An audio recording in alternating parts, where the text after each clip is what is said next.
이 시간 함께 보실 말씀은 마태복음 8장입니다.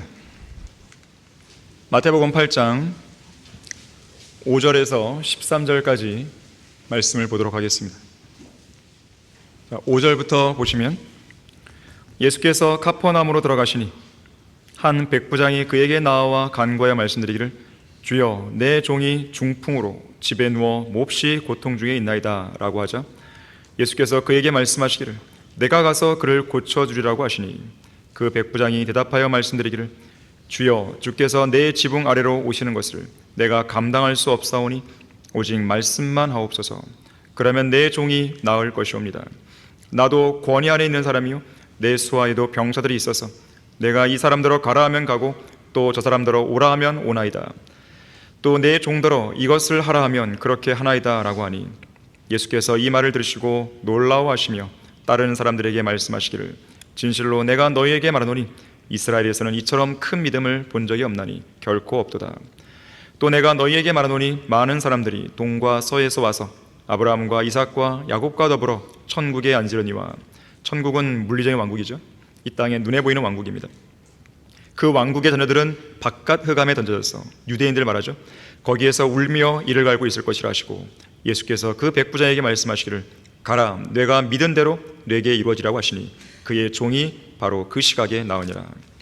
참으로 대단한 믿음을 보인 것이. 자, 말씀을 위해 다 같이 기도하시겠습니다. 고마우신 아버지 하나님, 아름다운 예배를 드리게 해주셔서 감사드립니다.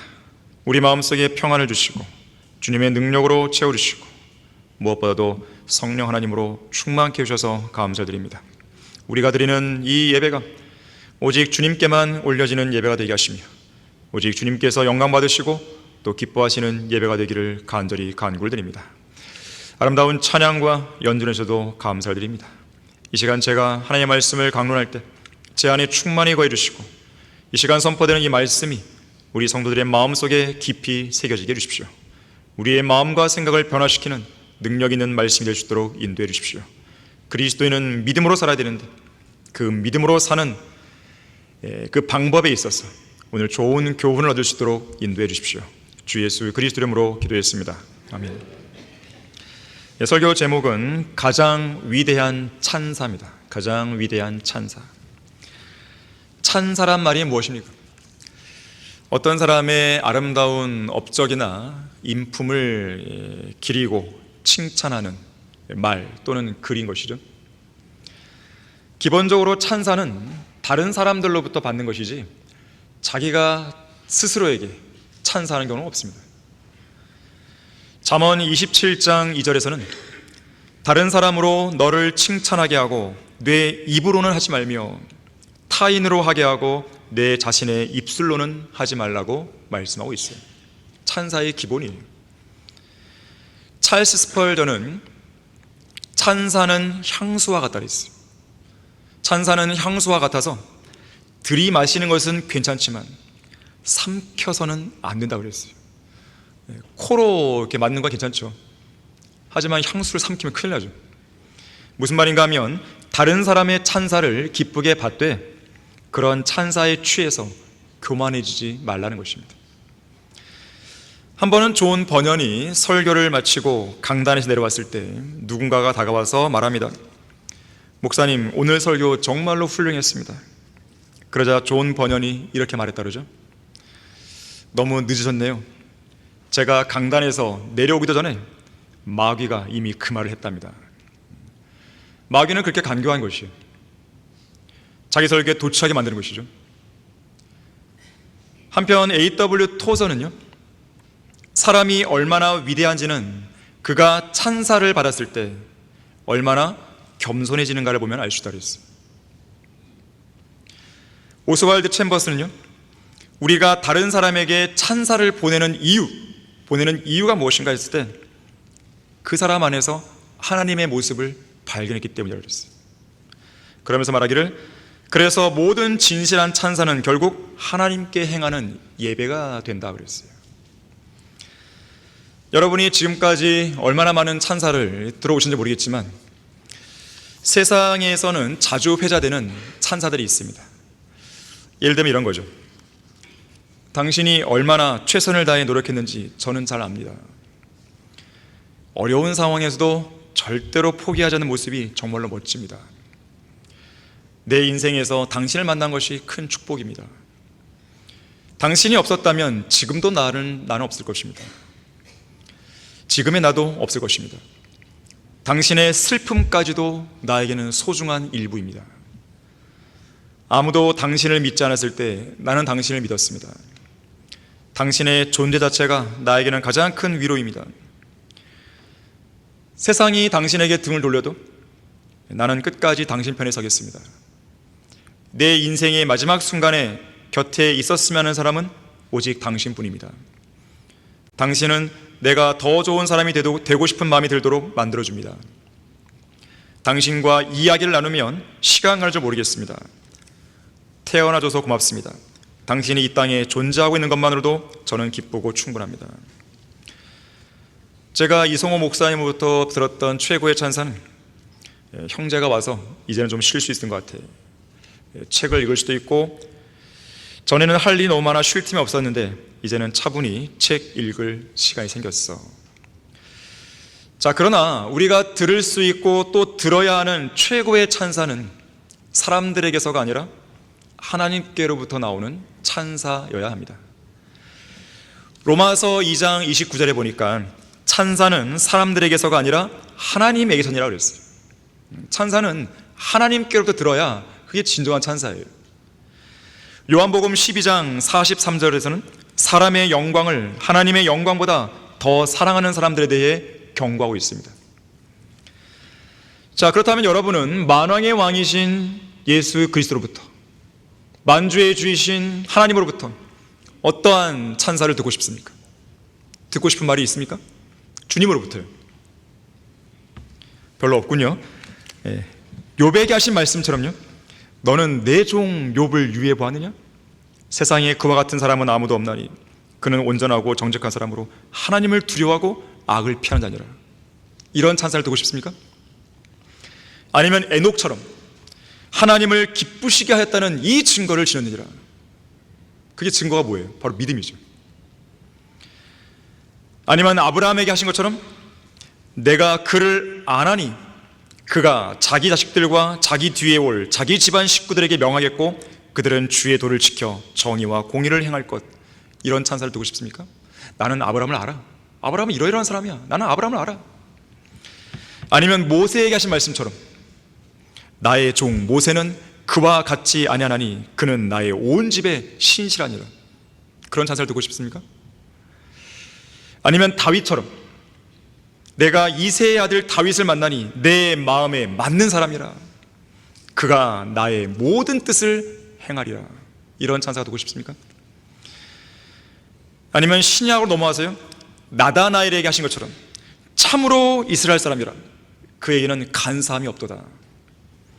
아니면 바울처럼 이후로는 나를 위하여 의의 멸류관이 마련되어 있어 의로운 재판관이신 주께서 그날에 그것을 내게 주실 것이라는 이런 찬사를 듣고 싶습니까? 아니면 예수 그리스도와 결산하는 자리에서, 회개하는 자리에서 착하고 신실한 종아, 내가 적은 일에 신실하였으니 내가 너로 많은 것들을 다시도록 하리라. 내 주인의 기쁨에 동참하라. 자, 이러한 찬사를 듣고 싶습니까? 오늘 설교 본문에는 이 땅에서 들을 수 있는 위대한 최고의 찬사 가운데 하나가 나옵니다. 10절이죠. 진실로 내가 너희에게 말하노니 이스라엘에서는 이처럼 큰 믿음을 본 적이 없나니 결코 없도다. 이처럼 큰 믿음을 본 적이 없나니. 자, 첫 번째로요, 이 백부장의 믿음은요, 불가능한 일을 가능하게 할 수 있다는 믿음이었습니다. 불가능한 일이에요. 불가능한 일을 가능하게 할 수 있다는 그 믿음이었어요. 본문 6절에 나오죠. 이방인 로마 부대의 지휘관인 한 백부장이 카퍼나움으로 들어오시는 예수님께 나와서 이렇게 간구합니다. 주여, 내 종이 중풍으로 집에 누워 몹시 고통 중에 있나이다. 여러분은 중풍에 대해 아십니까? 현대의학에서는 이 중풍을 뇌졸중, 뇌혈관이 막혀서 뇌세포가 죽는 것이죠. 뇌혈관이 터져서 뇌 안에 피가 고이는 현상이죠. 결국 뇌가 손상되는 것입니다. 이 병이 진행되면 될수록 몸의 일부분이 마비가 됩니다. 근육 운동 기능을 제어하지 못하게 되죠. 대개는 감각이 상실되는 증상이 수반되고 통제할 수 없을 정도로 떨리는 증상이 수반됩니다. 이 병에 걸리면 상당한 고통이 뒤따른다 그래요. 처음에는 머리가 깨질 것 같은 극심한 두통이 나타났다가 시간이 지나면서 심한 구토와 어지럼증이 동반되죠. 더 심하면요, 칼로 베는 듯한 그런 통증이나 불에 탄 듯한 통증, 보통 작열감이라고 그러죠. 작열감. 송곳으로 찌르는 것 같은 통증을 느끼기도 하고, 옷자락이 스치거나 찬바람이 닿는 가벼운 자극에도 극심한 통증을 호소하기도 하는 것이죠. 웬만한 진통제로는 안 되는 거예요. 통증이 안 가라앉습니다. 자, 그래서 본문 6절에서는 백부장의 종이 집에 누워서 꼼짝도 하지 못한 채, 종이면 열심히 일을 해야 되는데 일을 못하는 것이죠. 극심한 고통을 받고 있다고 말하고 있는 거예요. 이 중풍 치료를 위한 골든타임은요, 3시간, 발병한 지 3시간, 늦어도 4시간 반 안에는 병원으로 와서 조치를 취해야 한다고 그래요. 하지만 이것도 현대의학에서 나는 이야기지, 2000년 전의 의학 기술로는 문둥병과 더불어서 치료가 불가능한 불치병입니다. 그럼에도 불구하고 백부장은 예수님께 나와서 종을 치유해달라고 간절하게 요청한 것이죠. 자, 이것은 두 가지를 보여줍니다. 백부장의 마음속에 당시의 의학으로는 절대 고칠 수 없다는 절박한 심정이 있는 것이죠. 절박한 심정이 있어요. 그리고 두 번째는 오직 예수 그리스도께서만 고칠 수 있다는 확고한 믿음이 있었던 것이죠. 여러분의 기도 응답이 잘 되려면 절박함이 있어야 돼요. 여러분이 정말로 기도하고 있는 그 제목이 절박하냐 이거예요. 들어줘도 그만, 안 들어줘도 그만. 그런 기도는 응답이 안 됩니다. 그럼 하나 많아요. 절박하게 매달려야 되는 것이에요. 그래서 때로는 금식이 필요할 때가 있는 것입니다. 어떤 마귀들은 금식과 기도 외에는 나가지 않는 것도 있는 것이에요. 절박한 심정, 그리고 예수님께서만이 고칠 수 있다는 확신. 다시 말해서 예수님은 불가능한 일을 가능하게 해줄 수 있는 분이라는 믿음이 있었던 것이죠. 자, 이것은 예수님을 하나님으로 인정하는 믿음이었습니다. 문둥병이나 중풍은 하나님만이 고칠 수 있는 병이었죠. 초림 당시. 누가복음 18장 27절에서는 사람들에게는 불가능한 것들도 하나님께는 가능하다 그랬어요. 예레미야 32장 17절에서는 주 하나님이여 보소서, 주께서는 주의 큰 권능과 표심팔로 하늘과 땅을 지으셨으니 주께는 어려워서 못하실 일이 없나이다.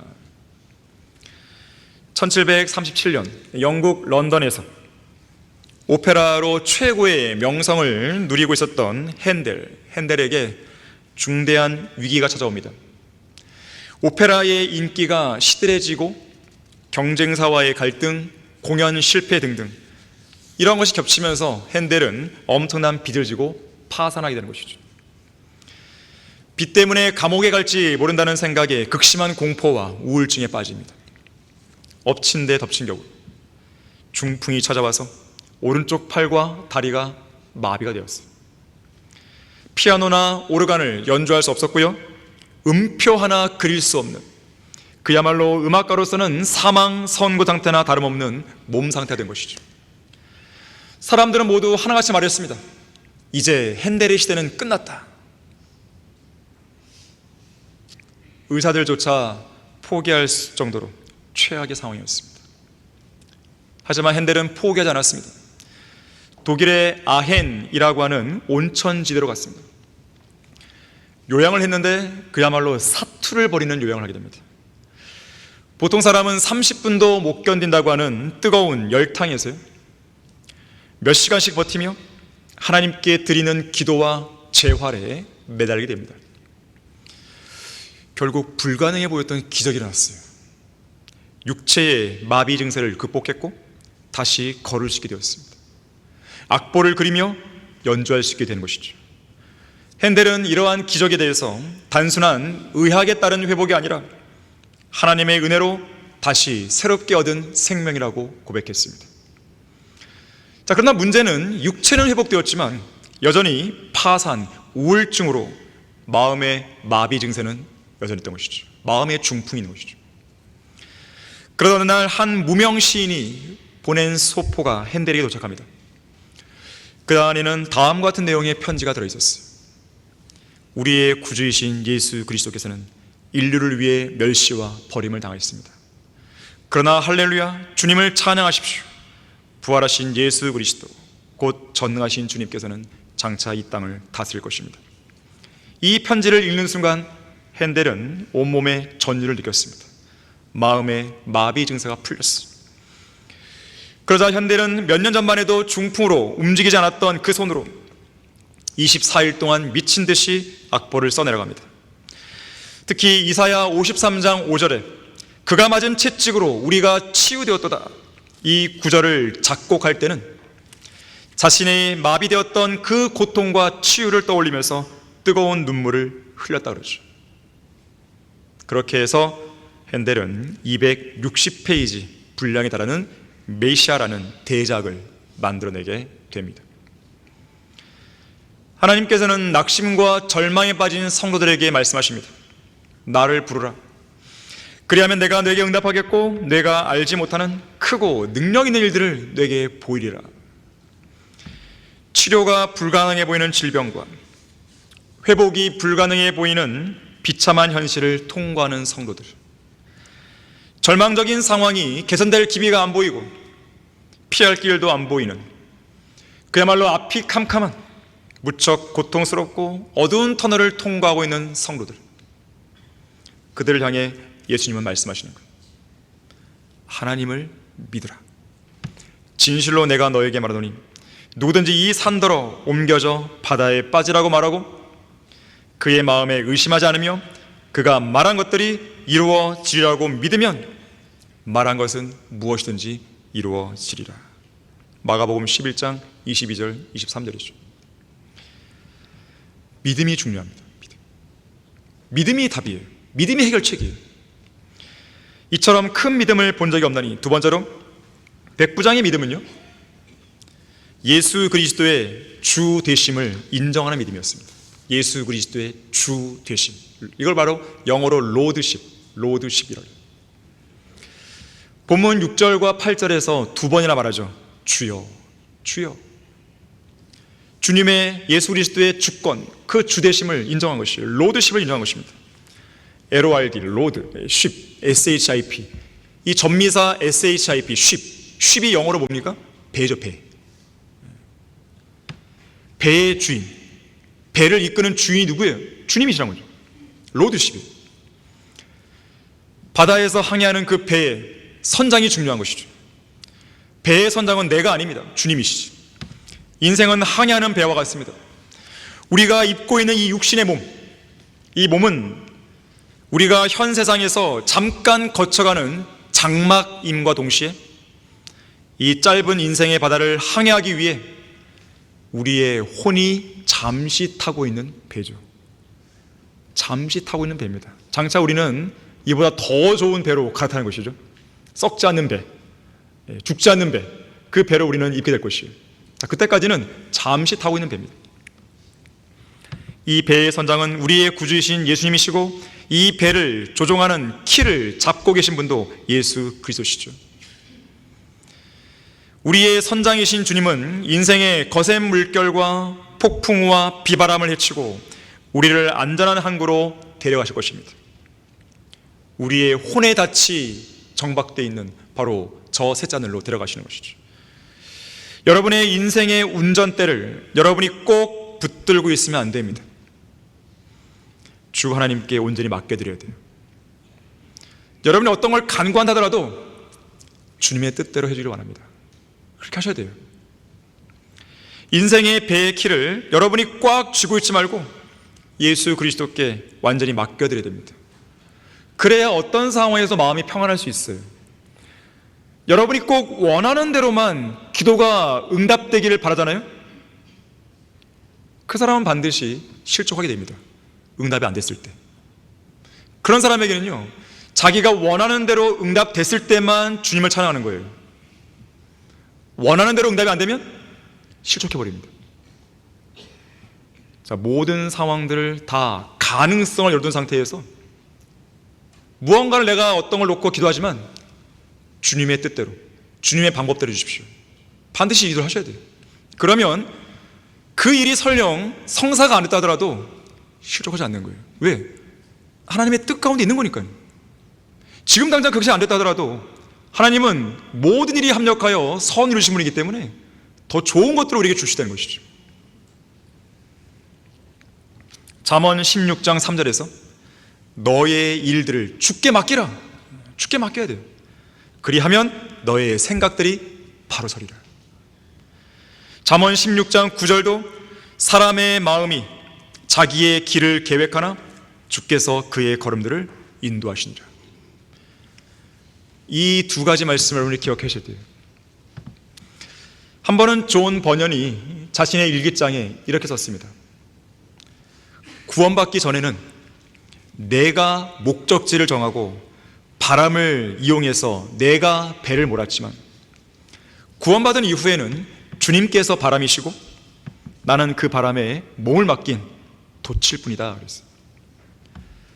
주님께서는 항상 우리 마음속에서 첫 번째 자리에 앉아 계셔야 됩니다. 여러분의 생각의 중심에 예수님이 계셔야 됩니다. 골로새서 1장 18절에서 뭐라고 그랬습니까? 예수님은 만물 안에서 으뜸이 되려 하신다 그랬어요. 으뜸이죠. 자, 만물 안에서 으뜸이 되시는 분이 우리 마음속에서 으뜸이 안 되면 되겠습니까? 예수 그리스도의 주 되심, 주인 되심이란 말은 바로 그 의미예요. 우리 인생의 모든 면에서 가장 으뜸의 자리에 계셔야 한다는 뜻입니다. 그런 말이 있죠. 만일 예수 그리스도께서 모든 것의 주인이 되실 수 없다면 예수 그리스도께서는 전혀 주인이 아니신 것이다. 그런 말이 있어요. 자, 어떤 부분, 특정한 부분에서만 주님이 되시면 안 됩니다. 우리는 먹는 것도 주님을 위해서 먹어야 되는 것이고, 건강을 유지하기 위한 것도 주님을 위한 것이 되고, 뭘 마셔도 주님을 위하셔야 되는 것이에요. 모든 게 다 주님을 위한 것이죠. 어떤 특정한 부분만, 이 부분만 주님이시고 다른 부분은 주님이 아니시다, 그것은 이미 주님께서는 그 사람의 주인이 안 되신 거예요. 예수님은 우리가 예수 그리스도를 믿고 구원받을 때만 주인이 아니십니다. 그 이후에도 생활의 주인이 되시는 것이죠. 거친 풍랑이 몰아치는 어느 날 밤입니다. 배에 탄 한 젊은 항해사가 아주 노련한 선장에게 물었습니다. 선장님, 지금 바다가 너무 위험하니까 잠시 가까운 항구로 피했다가 다시 항해해야 되지 않을까요? 그러자 선장은 조용히 항해의 지도를 가리키며 이렇게 대답합니다. 항해사의 본분은 배를 안전한 항구에 묶어두는 것이 아니라 주인이 정해준 목적지까지 화물을 운반하는 것이라네. 내 배의 주인이 지금 가라고 명령했다면 풍랑 속으로 들어가는 것이 항구에 머무는 것보다 더 안전한 법일세. 안전한 항구에 머물렀다고 해서 장담할 수 있겠습니까? 갑자기 지진이 나서 그 항구가 다 없어지지 못하는 거예요. 하나님께서 있으라고 하는 자리에 있어야 되는 것이고, 하나님께서 가라고 하는 상황에서 가야지만 제일 안전한 것이에요. 자, 이 세상에서는요, 안전한 곳이 한 군데도 없습니다. 저는 튼튼한 집에 살고 있습니다. 정말 안전할까요? 그렇게 장담할 수 있어요? 튼튼한 집에 있다 하더라도 갑자기 심장만 떠왔어요. 그럼 어떻게 되는 것이에요? 그게 무슨 소용이에요? 주님 안에 있어야 되는 것이죠. 주님 안에서 있어야지만 안전한 거로 말할 수 있는 것이거든요. 이처럼 주대심이라고 하는 것은 주변 상황에 관계없이 주님의 명령에 순종하는 것을 의미하는 거예요. 명령은 명령이기 때문에 그렇습니다. F.B. 마이어가 말합니다. 인생의 많은 사건 속에서 주 하나님의 뜻을 발견하고 고난 속에서도 그 뜻을 이루는 일에 자신을 복종시키면 이 땅의 어떤 혹독한 시련이나 고난들도 달콤하게 여겨지고 견디기 쉬운 시련들로 변하는 것을 발견하게 된다 그랬어요. 어두운 밤에 바다 위를 항해하는 거대한 군함의 레이더에 정체 모를 불빛이 포착됩니다. 군함을 이끌고 있는 함장이 즉시 무전을 보냅니다. 충돌 위험이 있으니 당신의 함대는 즉시 항로를 남쪽으로 10도 변경하시오. 잠시 후에 답신이 옵니다. 절대 그럴 수 없어. 귀 함대가 북쪽으로 10도 변경하십시오. 화가 난 함장은 다시 무전을 칩니다. 나는 이 나라 해군 제독이다. 당장 항로를 변경하라. 그러자 짧은 답신이 옵니다. 이곳은 등대. 이곳은 불빛을 밝히는 등대다. 어두운 인생의 밤바다에서 우리의 인생길을 환한 불빛으로 인도하는 등대가 되시는 주님의 위치, 주님의 생각, 주님의 관점, 주님의 방향을 바꿀 수 없습니다. 오히려 주님의 그 위치와 생각과 관점과 방향에 맞게 나의 항로를 바꿔야 되는 것이죠. 자, 그만큼 주 되심이라는 것은 나의 고집과 나의 생각을 꺾고 으뜸이신 주님의 절대적인 기준에 맞춰서 순종하는 것이에요. 사실 이 주여라고 하는 이 고백 안에는요, 주님의 명령에 순종하겠습니다. 그 고백이 담겨 있는 거예요. 여기는. 따라서 순종이 수반되지 않는 주 되심의 고백은 거짓된 고백이에요. 여러분은 기도할 때 주여라고 고백하십니까? 기도하십니까? 그러면 하나님께 나에게 뭐라고 말씀하신 간에 저는 그 명령을 수행하겠습니다. 어떻게 응답하시는 간에 제가 순종하겠습니다. 어떻게 하나님께서 방향을 트시든 간에 저는 순종하겠습니다. 주님께서 저의 기도에 응답해 주시든지 응답해 주지 않든지 주님께서 결정하시는 방향대로 저는 가겠습니다. 그 마음이 있어야 하는 것이죠. 욥이 고백했듯이 그분이 나를 죽일지라도 나는 그분을 신뢰하리라. 다윗이 고백했듯이 이제 내가 무엇을 기다리겠나이까? 나의 소망은 주님께 있습니다. 그것이 우리의 고백이 되어야 돼요. 그것이 주되심의 고백의 올바른 모습입니다. 이처럼 큰 믿음을 본 적이 없나니, 세 번째로 백부장의 믿음은 말씀의 권위를 인정하는 믿음입니다. 말씀의 권위. 우리에게는 대단한 책 한 권이 들리는 것이죠. 대단한 책이죠. 이 성경은 우리에게 엄청난 권위를 부여하는 것이죠. 위대한 권위입니다. 우리는 이 말씀의 권위에 따라서 살고 죽는 것이죠. 이 말씀의 권위에 의존해서 우리는 하루하루를 계획하고 생활하는 것이에요. 오늘 본문 8절과 9절에서 백부장의 그런 믿음을 확인해 볼 수 있는 거예요. 자, 믿음은 어디에서 나오는 것이에요? 하나님의 말씀을 듣는 것이 나오는 것이죠. 믿음은 들음에서 나오는 거예요. 들음은 하나님의 말씀에 온 것입니다. 자신의 귀에 하나님의 말씀들이 많이 있으면 있을수록 믿음은 그만큼 크게 성장합니다. 자, 여러분이 평상시에 말씀을 많이 읽고 묵상했잖아요. 그러면 여러분이 이 설교 시간에 듣는 말씀을 통해서 2배, 3배, 4배 아니 그 이상의 효과를 얻을 수 있습니다. 하지만 여러분들이 평상시에 말씀을 전혀 읽지 않다가 갑자기 와서 듣잖아요. 그럼 여러분에게 그 열매와 역사는요 반감돼 버리는 거예요. 그래서 말씀이 잘 안 들어오기도 합니다. 그래서 졸린 것이에요. 하지만 여러분들이 말씀을 많이 읽고 말씀을 많이 귀에 실려 놓고 계속 두고 있으면 그것은 선순환을 이루는 것이죠. 그러면서 그 사람은 계속 성장해 나가는 거예요. 믿음이 크게 자라는 것입니다. 믿음은 그냥 정체되는 게 아닙니다. 믿음은 크게 자랄 수 있는 특징이 있어요. 그것은 여러분이 어떻게 하냐에 달려있는 것이에요.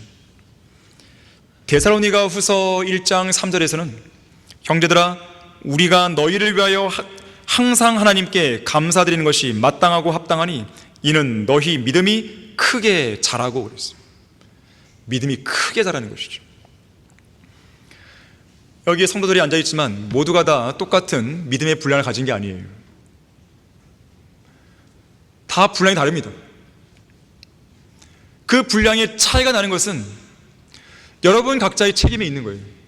하나님께서는 기본적으로 누구나 예수 그리스도를 믿을 수 있는 그 믿음을 선물로 주셨단 말이에요. 이미 여러분은 그 선물을 가지고 예수 그리스도를 믿고 구원받은 사람들이에요.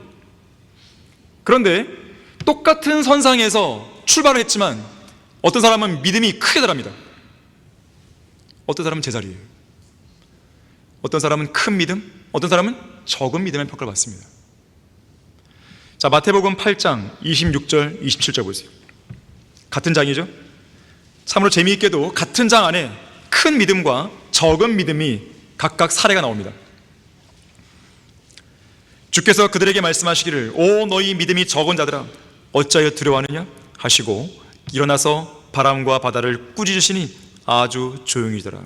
그 사람들이 놀라서 말하기를 이분이 도대체 누구시기에 바람과 바다까지도 그에게 복종하는가라고 하더라. 자, 제자들의 믿음은 적은 믿음을 평가받았어요. 왜 그런 것인가? 예수 그리스도를 온전히 신뢰하지 않은 것이죠. 예수님이 같이 배 안에 계심에도 불구하고 주님을 신뢰한 것이 아니에요. 오히려 바다 위에 폭풍우를 두려워한 것이죠. 자, 우리 안에는 누가 계세요? 예수님이 계십니다. 아까 이 몸은 배와 같다 그랬어요. 이 배에 예수님이 같이 계시는 거예요. 타고 계시는 것이에요. 예수님이 여러분의 선장이라면 여러분은 예수님을 신뢰할 것이겠죠. 하지만 예수님을 제쳐두고 여러분이 선장이라면 여러분은 폭풍우를 두려워하게 됩니다. 여러분이 이 배를 끌고 가려고 하니까요. 그래서 믿음의 생활이 어려운 거예요. 그래서 믿음의 생활이 힘든 거예요. 그래서 폭풍우가 오게 되면 그냥 주저앉아 버리는 것이죠.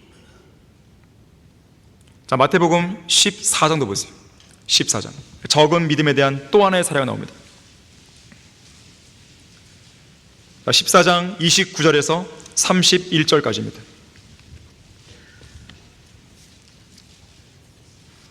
자, 29절에서요. 주께서 말씀하시기를 오라 하시니 베드로가 배에서 내려 예수께 가려고 물 위로 걸어가더라. 그러나 바람이 사나워진 것을 보고 두려워하니 가라앉기 시작하는지라. 그가 소리질러 말하기를 주여 나를 구해 주소서라고 하더라. 예수께서 곧 손을 내밀어 그를 붙드시고 그에게 말씀하시기를 오 너 믿음이 적은 자야 어찌하여 의심하였느냐고 하시니. 자, 29절에서요 예수께 가려고 물 위로 걸어갑니다. 즉 예수님을 바라본 것이죠. 예수님을 신뢰한 것이죠. 예수님만 바라본 것이에요.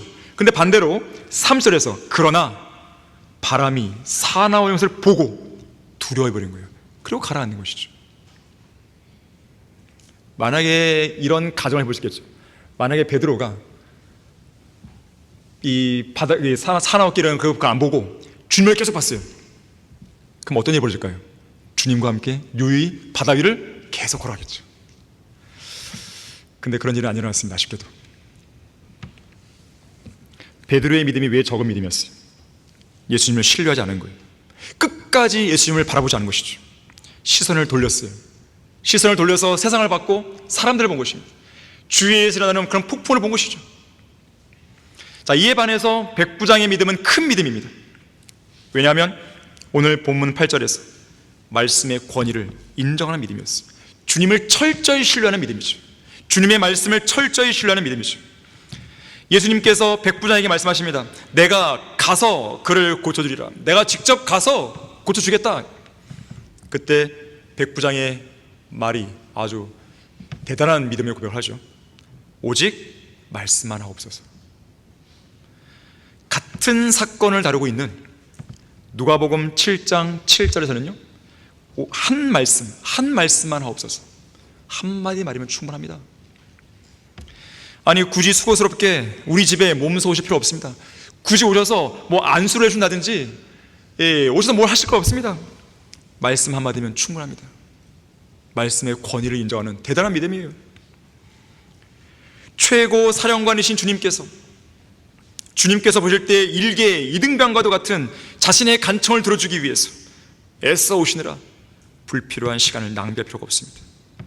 오직 한 말씀이면 충분하다고 백부장은 말씀드린 것이죠. 자, 이것이 바로 말씀의 권위를 인정하는 믿음이에요. 과거 박해의 시대에 제침례교도 자매인 아네켄이라는 사람이 있었어요. 아네켄. 그녀는 그녀의 성경적 믿음으로 인해서 종교 재판을 받았습니다. 아네켄은 마지막 사형 선고를 받기 전 지금이라도 믿음을 철회하고 마음을 바꾸면 살려주겠다고 제안하는 재판장의 말에 이렇게 대답합니다. 나의 마음을 바꾸시는 것은 당신의 판결문이 아니라 오직 하나님의 입에서 나오는 말씀, 단 한 구절의 말씀뿐이다. 다시 말해 아네케는 죽음이라고 하는 실제적인 공포보다 하나님의 말씀이 가진 위대한 권위를 더 신뢰했던 것입니다.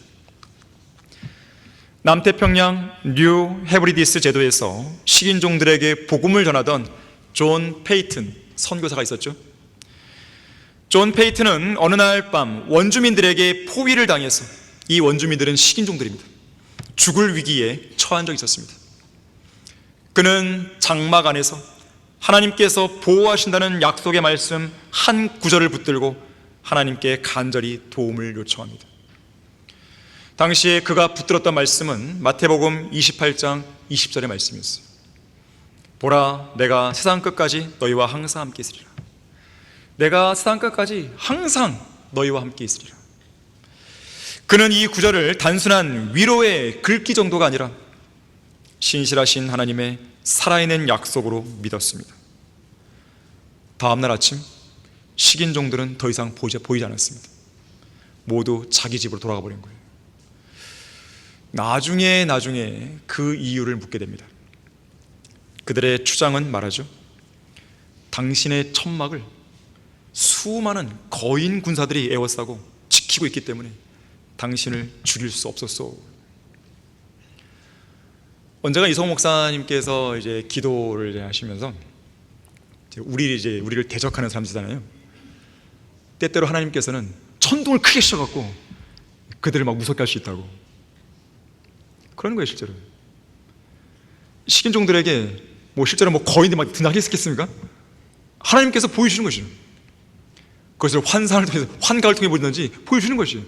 무언가 그 사람들로 하여금 그리스도인들을 대적하는, 이 교회를 대적하는 그 사람들로 하여금 무언가 공포심에 사로잡게 만드는 것이죠. 그리고 그들이 하는 그 공격을 멈추는 것이죠. 여러분의 기도, 믿음의 기도, 하나님의 말씀의 권위를 인정하는 그 믿음의 기도에 달리는 것이에요. 영국 런던에 콜레라가 창궐했던 때가 있었습니다. 당시 수많은 사람들이 죽어나갈 때 찰스 스펄전 목사는 매일같이 장례식을 치르며, 사람이 계속 죽으니까요, 장례식을 치르며 극도의 공포와 피로감에 사로잡히게 됩니다. 그러다 어느 날 어느 상점 유리 창문에 붙어있는 시편 91편 6절 7절의 말씀을 보게 돼요. 어둠 속에서 만연하는 전염병이나 백주의 황폐케 하는 멸망을 두려워하지 아니하리로다. 1000명이 내 옆에서 10,000명이 내 오른편에서 쓰러질 것이나 그것이 내게는 가까이 오지 못하리라.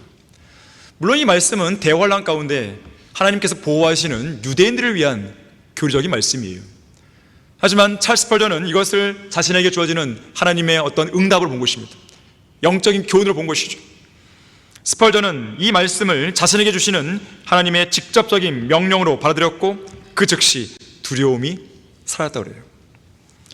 그는 권위 있는 이 한 말씀을 힘입어서 전염병의 공포를 뚫고 환자들을 돌보며 설교하는 사역을 계속 수행했다고 그러죠.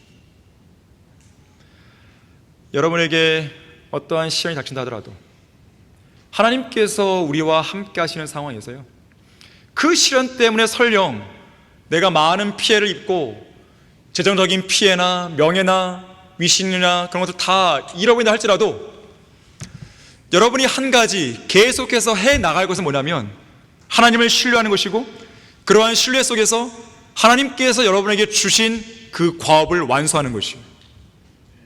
설령 그 일 하다가 죽는다 하더라도, 설령 그 일 하다가도 내 몸이 어떤 병에 걸린다 하더라도 하는 것이죠. 스펄전도 마찬가지예요. 전염병이 스펄전을 피해갈 수 있겠습니까? 꼭 그런다고 보장이 어디 있어요? 죽을 수 있는 거죠. 그러나 그것 때문에 내가 죽을까 하는 어떤 두려움은 없어지는 것이죠.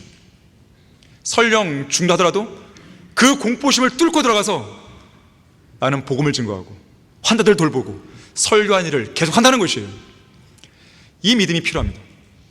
말씀의 권위를 인정하는 믿음이 있다면 그 믿음의 고백을 할 수 있는 것이고, 그 믿음 속에서 그 시련을 뚫고 갈 수 있는 것이에요. 이처럼 큰 믿음을 본 적이 없나니.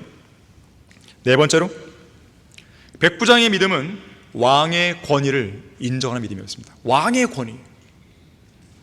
이러한 왕의 권위에 대해서 백부장은 군대 안에 지휘 체계에 비유해서 예수님께 말씀을 드립니다. 본문 9절과 10절을 다시 한번 보겠습니다. 나도 권위 아래 있는 사람이요, 내 수하에도 병사들이 있어서 내가 이 사람들어 가라 하면 가고 또 저 사람들어 오라 하면 오나이다. 또 내 종더러 이것을 하라 하면 그렇게 하나이다 라고 하니, 예수께서 이 말을 들으시고 놀라워하시며 따르는 사람들에게 말씀하시기를, 진실로 내가 너희에게 말하노니 이스라엘에서는 이처럼 큰 믿음을 본 적이 없나니 결코 없도다. 형제님들은 아시겠지만 군대에서 군인들이 암기하고 따라야 할 복무신조죠. 복무신조. 그 중에 한 가지 항목이 뭡니까? 상관의 명령에 복종한다. 원래는 예전에는 상관의 명령에 절대 복종한다 말이 있었어요. 근데 어느 순간부터 절대는 빠져버리죠. 상관의 명령에 복종한다. 어쨌든 그 명령에 복종하는 것, 이 부분인데요, 군대의 위계 질서 안에서는 no, 아니오란 말이 있을 수 없죠. 상관의 명령에 싫어요 이렇게 못합니다. 하물며 만왕의 왕의 지시와 명령에 대해서 어떻게 우리가 아니오라고 말할 수 있겠어요? 우리는 그리스도의 군사들 아니에요. 예수님은 우리의 군대 대장이잖아요. 대장께서 명령하시는데 아니요, 다음에요, 이런 말 할 수가 없는 거예요. 예수 그리스도의 명령에는 어떠한 머뭇거림도 변명도 없어야 되겠지만 아니오란 말은 더 못하는 것이죠. 이것은 절대 권위를 가지신 왕의 명령이기 때문에 이 명령에 즉각 반응하고 즉각 순종하는 것, 이것만 있는 거예요. 즉각 반응이고 즉각 순종이에요. 뭘 재는 게 아닙니다. 이런 거 저런 걸 재보면서 이것 때문에 좀 안 되고 저것 때문에 안 되고 좀 다음에 안 되면 하면 안 되겠습니까? 이것이 아니에요.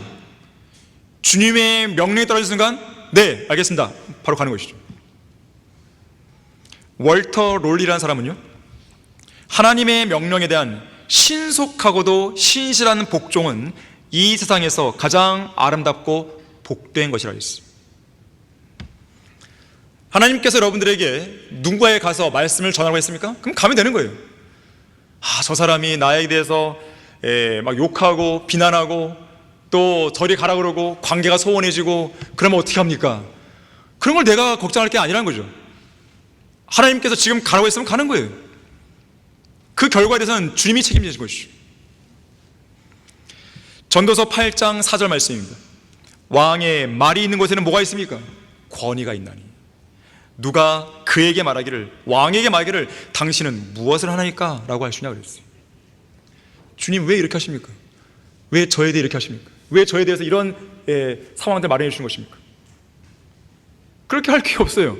하나님께서 우리에게 가장 최적의 상황을 마련해 주신 것입니다. 하나님은 우리에게 최고의 환경과 상황을 마련해 주시는 거예요. 그거에 대해 불평할 게 없어요. 내가 현재 처해 있는 이 상황은 하나님이 나에게 주신 최고의 상황이에요. 자, 욥도 그런 생각을 한 것이죠. 하나님 왜 저에게 이런 시련을 주십니까? 그런 말을 한 게 아니에요. 주심도 주시오, 가져가심도 주님이신 거예요. 그분은 나의 주님이시니까. 그게 바로 로드십이에요. 인정하는 것이죠. 내가 뭘 잘해서 지금 내가 뭘 갖고 있는 게 아니에요. 어떤 사람도 권위를 지닌 왕 앞에서 당신은 무엇을 하니까 왈가왈부할 수 없습니다. 왕의 말씀 앞에서는요, 입 다물고 있어야 됩니다. 침묵을 지키는 것이죠. 명령을 기다리고 지시를 기다리고, 그리고 어떻게 하면 내가 신속하게 움직일 것인가, 그 반응할 자세를 갖춰야 되는 것이에요. 그것이 우리에게 필요한 것입니다. 스코틀랜드의 종교개혁자 존 낙스가 있었죠.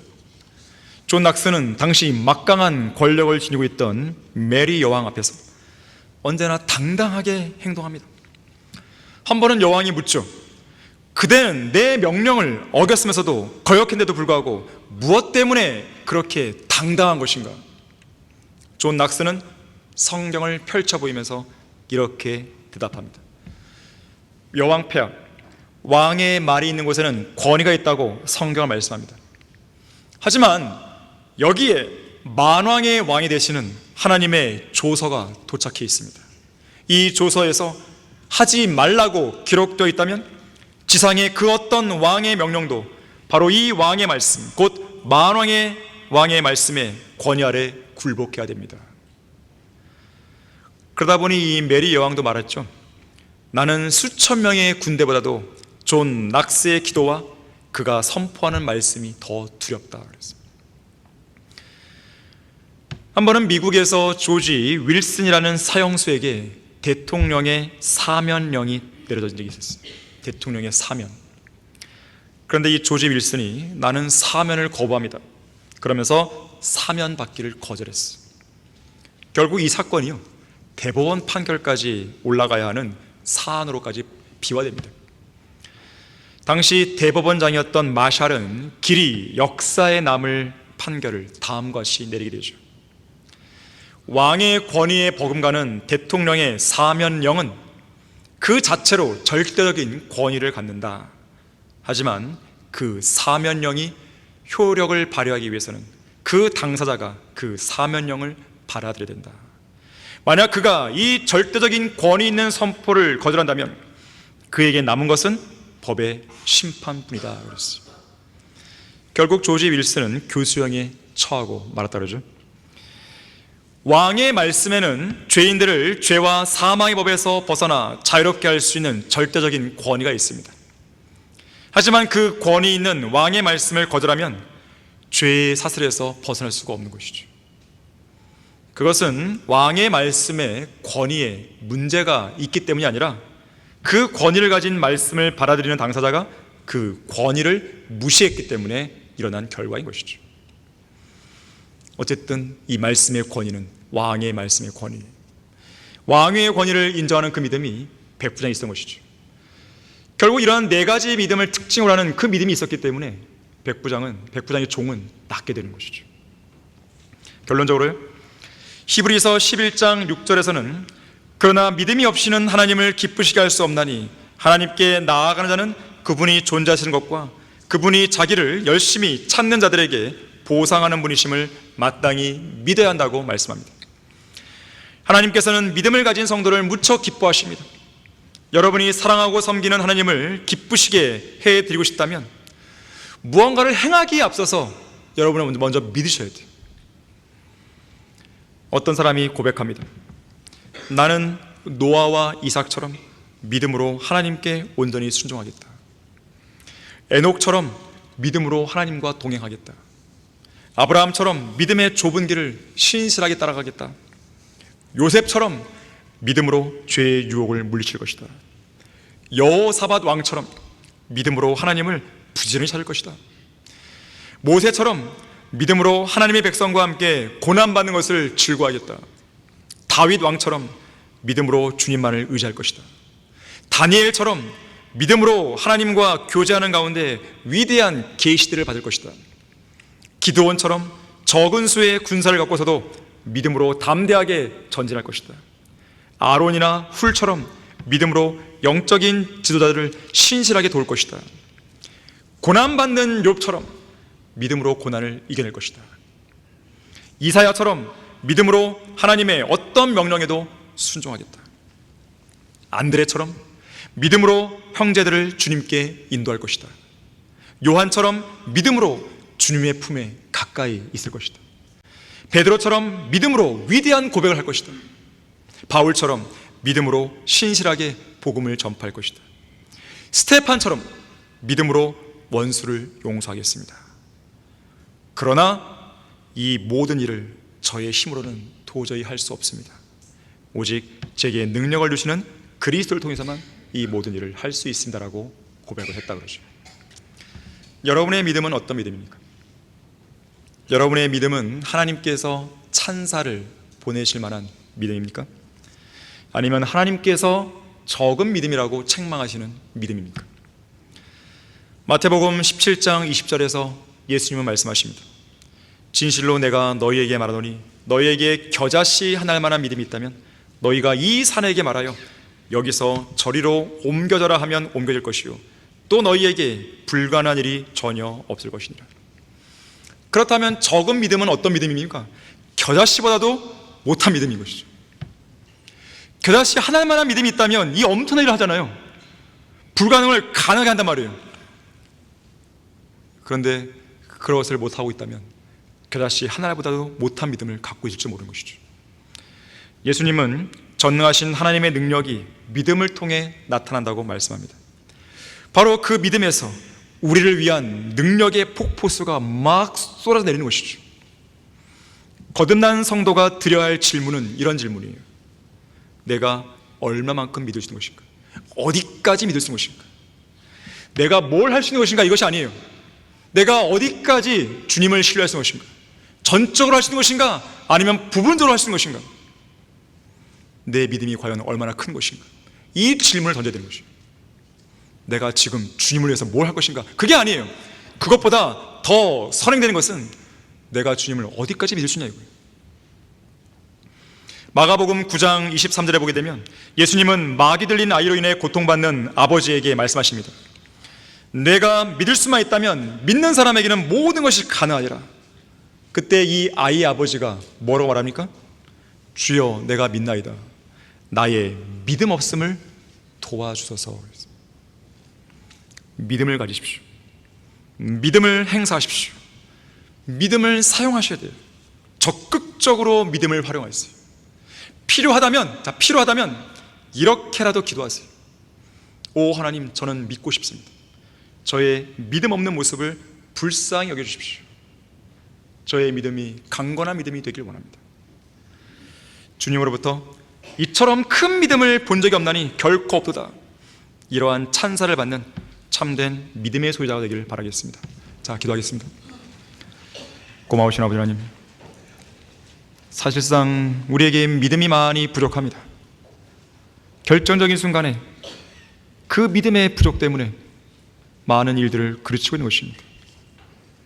우리의 믿음 없음을 도와주시고 불쌍히 여겨주십시오. 우리 모든 성도들의 믿음이 정체된 믿음이 아니라 믿음을 적극 사용함으로써 또 하나님의 말씀을 의지하는 그 믿음을 통해서 큰 믿음으로 발전해 나갈 수 있도록 도와주시길 원합니다. 주님은 우리의 믿음을 보실 때 엄청나게 기뻐하십니다. 우리는 그러한 믿음을 갖기 원합니다.